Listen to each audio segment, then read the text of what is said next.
అట్లా అట్లా చెప్పాలి.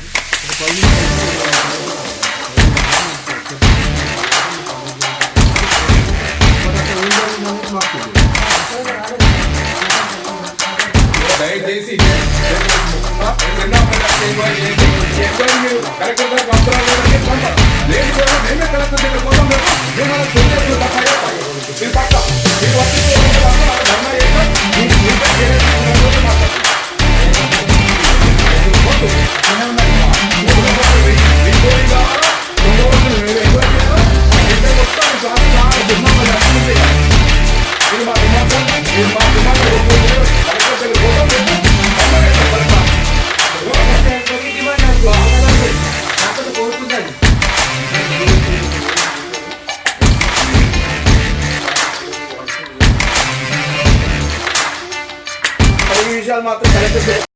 గ్రామం ఇందులో మండలం.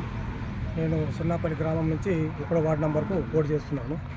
అయితే ఈ విషయం ఏంటంటే నేను తెలుసుకుంటున్నాను ఏంటంటే మా రహీం పాషా అనే వ్యక్తి స్కూల్ కాడికి రిగ్గింగ్ పోతుండు వస్తుండని చెప్పేసి నేను అబ్జర్వ్ చేసి ఎందుకు వెళ్తుండు ఇంతకడం అని చెప్పేసి నేను ఇంకా ఫాలో అయ్యేసరికి వాళ్ళ అన్న కొడుకట అతన్ని ఇడిసబెట్టి పోయేసరికల్లా అక్కడ మా ఏజెంట్ అతన్ని చూసిండు. ఇంతకుముందు వచ్చినావు అని చెప్పేసి అతను మాట్లాడిన తర్వాత నన్ను ఇంతకుముందు ఓటేసినావు అని చెప్పేసి చూపిస్తే అది మాస్క్ పెట్టుకుని వచ్చిండు. మాస్క్ ఇవ్వమంటే పరిగెత్తడం జరిగింది అతను.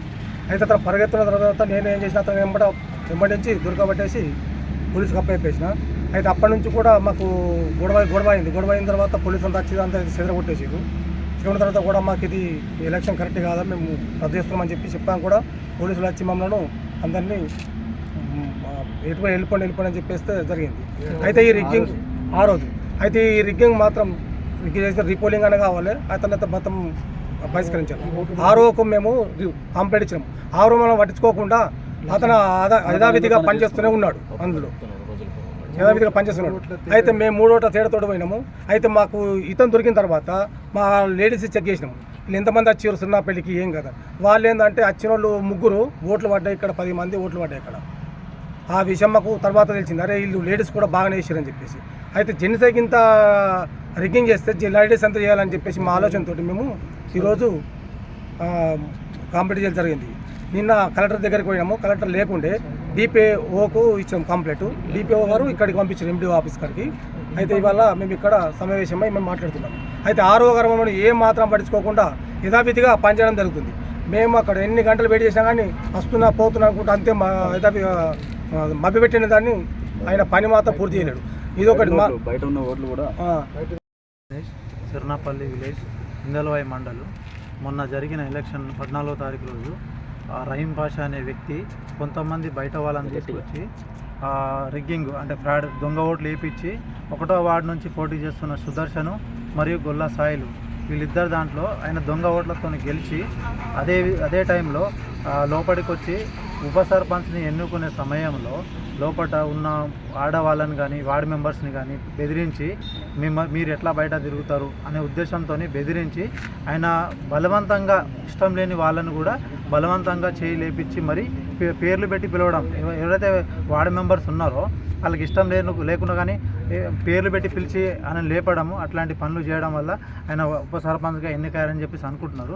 కానీ ఇదే విషయం పైన మేము నా కలెక్టర్ గారి దగ్గరికి వెళ్ళి మేము 7 వార్డు మెంబర్స్ ఎవరైతే అతనికి మద్దతు ఇచ్చారో ఆ వార్డు మెంబర్స్ కూడా మాతో పాటు వచ్చి మేము భయపడ్డాము, మాకు అతను భయపెట్టాడు, ఎందుకంటే మీరు విలేజ్లో ఎట్లా నడుస్తారు ఆడవాళ్ళు మీరు అని చెప్పేసి మాట్లాడడం జరిగింది. ఆ విషయం పైన వాళ్ళు కూడా మా వార్డు మెంబర్స్ 7 వెళ్ళి మేము నిన్న కలెక్టర్ ఆఫీస్కి డిపిఓ గారికి మేము కంప్లైంట్ ఇవ్వడం జరిగింది. ఇదే విషయం పైన ఖచ్చితంగా అందరూ ఇప్పుడు ఎవరైతే మన ఎంపీడీఓ కానీ ఆర్ఓ కానీ ఈ ఆర్ఓ అనే వ్యక్తి అక్కడ మాకు ఇట్లా ప్రాబ్లం అవుతుందని చెప్పినా కూడా పట్టించుకోకుండా లోపల అబ్జెక్షన్ చేశాను. నేనైతే అసలు నేను దీనికి ఒప్పుకోను, నేను సైన్ పెట్టాను అని చెప్పేసి అబ్జెక్షన్ చేసి బయటకు వచ్చిన తర్వాత కూడా ఆర్ఓ గారు ఒకటే అన్నారు, ఇది మాకు సంబంధం లేదు, ఏదైనా ఉంటే ఎంపీడీఓ గారితో చూసుకోండి అని చెప్పేసి అతనికి చెప్పగానే మేము ఇమ్మీడియట్లీ ఇందులో బయలుదేరి ఎంపీడీఓ గారికి కలవడం జరిగింది. వారు కూడా ఒకటే మాట అనడం, మాకు సంబంధం లేదు, అది ఏదైనా ఉన్నా ఆర్ఓ గారు చూసుకుంటే వీళ్ళు వాళ్ళ పేరు మీద వీళ్ళ పేరు మీద చెప్పడంతో మేము కలెక్టర్ గారికి కంప్లైంట్ ఇచ్చాము. ఇది ఇమ్మీడియట్లీగా ఈ దొంగ ఓట్లతో వచ్చిన వ్యక్తి మా ఊరికి ఉప సర్పంచ్ అవసరం లేదు, ఇది ఊరు మొత్తం దానికి అగెనిస్ట్గా ఉంది. అవసరం అనుకుంటే మేము ఊరు వాళ్ళ అందరం 90%, ఒక 10% కాకపోవచ్చు, 90% విలేజ్ వాళ్ళందరూ అబ్జెక్షన్ చేస్తున్నారు.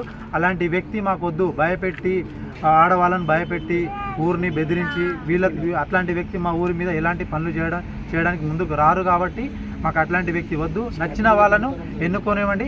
ఇమ్మీడియట్లీగా అధికారులు దీని మీద చర్యలు తీసుకొని దీన్ని రద్దు చేస్తారా, మళ్ళీ రీపోలింగ్ చేస్తారా, రీకౌంటింగ్ చేస్తారా, ఏం జరిగిందనేది దాని మీద విచారణ జరిపి మమ్మల్ని మళ్ళీ ముందుగా తీసుకెళ్ళేటట్టు చూడండి. ఇది నా విజ్ఞప్తి. ఇంకొక విషయం ఏంటంటే 20వ తారీఖు నాడు ప్రమాణ స్వీకారం ఉంది. దీనికి మేమైతే విలేజ్ వాళ్ళందరం, కొంతమంది కాదు, వార్డు మెంబర్స్ ఎవ్వరం వెళ్ళట్లేదు. ఇప్పటికీ రాజీనామా చేస్తూ ఉంటున్నారు. ప్రతి మంది 8 మంది వార్డు మెంబర్స్ రాజీనామా చేయడానికి సిద్ధంగా ఉన్నారు. అలాగే ఊరి వాళ్ళందరూ అది ఏదైతే ప్రమాణ స్వీకారం ఉంటుందో దానికి మద్దతు ఇవ్వట్లేదు. ఖచ్చితంగా దానికి ధర్నా చేస్తాము, మేము అసలు అంగీకరించము, అడ్డుకుంటాం. ఖచ్చితంగా ఏది ఉన్నా సరే అధికారులు అది జరగకముందే, గొడవలు జరగకముందే అధికారులు వచ్చి దాన్ని పరీక్షించాలని చెప్పేసి మేము కోరుకుంటున్నాం. 12/2025 నాడు జరిగిన 2వ విడతలో జరిగిన ఎన్నికల్లో భాగంగా చెర్నాపల్లి గ్రామంలో వార్డు 1కు సంబంధించి దొంగ ఓట్లు జరుగుతున్నట్లు వేటి న్యూస్లో వచ్చిన చెర్నాపల్లిలో దొంగ ఓటుకు యత్నం ఉద్రిక్తత అనే శీర్షికన వేటి న్యూస్లో వచ్చిన దానిపై జిల్లా పంచాయతీ అధికారి గారు విచారణ చేయమని కోరగా నేడు తేదీ 16/12/2025 రోజున రిటర్నింగ్ అధికారి సిరినాపల్లి గారిని మరియు ప్రిసైడింగ్ అధికారి వార్డు నంబర్ 1 గారిని మరియు సంబంధిత వార్డు నంబర్కు సంబంధించిన ఏజెంట్లను మరియు పంచాయతీ కార్యదర్శి గారిని అందరినీ పిలిపించి వారి సమక్షంలో డివిజనల్ పంచాయతీ అధికారి శ్రీ శ్రీనివాస్ గారు మరియు నేను కలిసి విచారణ వారి నుండి వాంగ్మూలాలు సేకరించడం జరుగుతుంది. ఏమి జరిగింది అనేది వాళ్ళు సొంతంగా రాసి ఇస్తున్నారు మాకు. దీనినే ఈ కాపీని జిల్లా పంచాయతీ అధికారికి సమర్పిస్తాం.